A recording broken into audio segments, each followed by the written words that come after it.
So today I'm going to be talking about my piece Gaslighter and kind of how I wrote it and the video and everything like that. So basically how Gaslighter came about was I really just wanted to challenge myself to write a piece and see how much alliteration and complex rhyming and how can complex rhyming schemes and how many complex writing schemes I could throw into one piece of writing and still make it have a story, make sense, and have a message, and just really just be coherent.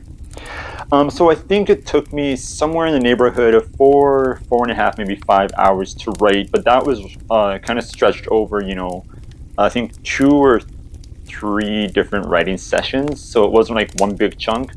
But even still, I think for a piece as complex and intricate and beefy as Gaslighter is, I honestly was expecting it to be probably take me a day minimum, maybe a day and a half to write. So a matter of hours is actually phenomenal to me. So in terms of my inspiration for Gaslighter, I was very heavily influenced by one of my favorite rappers. He is a Nigerian Canadian American rapper by the name of Dax. And actually, one of my favorite songs of his is entitled Joker.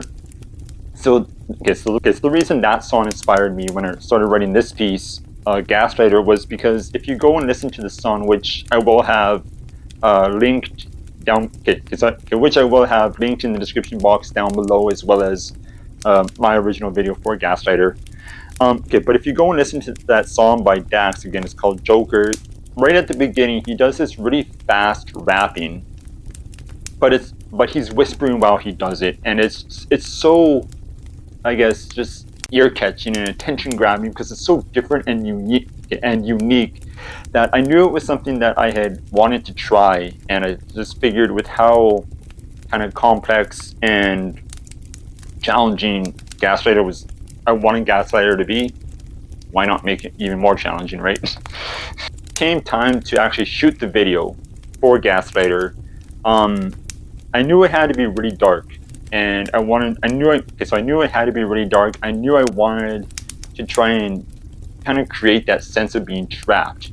Again, I'm talking about being in a relationship with a gaslighter, a form of mental abuse, right? So it's not going to be happy. It's not going to be nice. It's going to be very dark.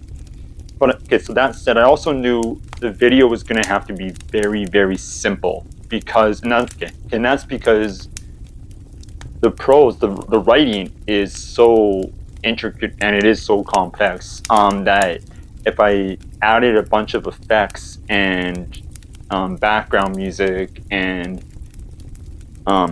filters and all that, so if I knew if I got too crazy with like effects and sound effects and all this other stuff, that the viewer wouldn't be able to grasp onto what I was actually saying, and that just totally defeats the purpose. So that actually brings me to my next point, which is if you go back and listen to the video, so if you go back and watch the video for Gaslighter, you'll notice that on most of the end of the lines, on most of the lines at the last word, I kind of draw out a bit. And that was actually not intentional. Actually, I didn't write it like that. I wasn't even planning on doing that until I sat down to actually shoot the video, and very, very quickly realized how damn hard that freaking piece is to say. And that drawing those last words out, drawing the last word out on the lines, it actually gave me a chance to untie my tongue and actually get a breath. So it's just more, it was born kind of more out of necessity than intent, I guess you could say. So if you do go back and watch the video for Gaslighter, you'll notice that as the video progresses, I start like moving out of frame, and that was something totally accidental. I actually didn't even realize I was doing that until I went back later to do the editing on it. So what's actually happening is, what's actually happening there is I always have I always have the piece written out by hand on a piece of like just on a piece of loose leaf and like taped to the wall or on my computer in front of me just so I can read it because I suck at memorizing. So what you're actually seeing me, because what you're actually seeing as I'm kind of moving out of frame is literally me moving to try and just read the next page, and it just so happens that I just kind of end up moving out of frame. But that's gonna But that's gonna do it. But that's gonna do it for me for this episode of Wolf Talks. I do have so I do plan on doing more of those. So I do plan on doing more of these. So if you have any suggestions or videos you want me to dive deeper into, please feel free to comment down below. And yeah, that's pretty much all I have.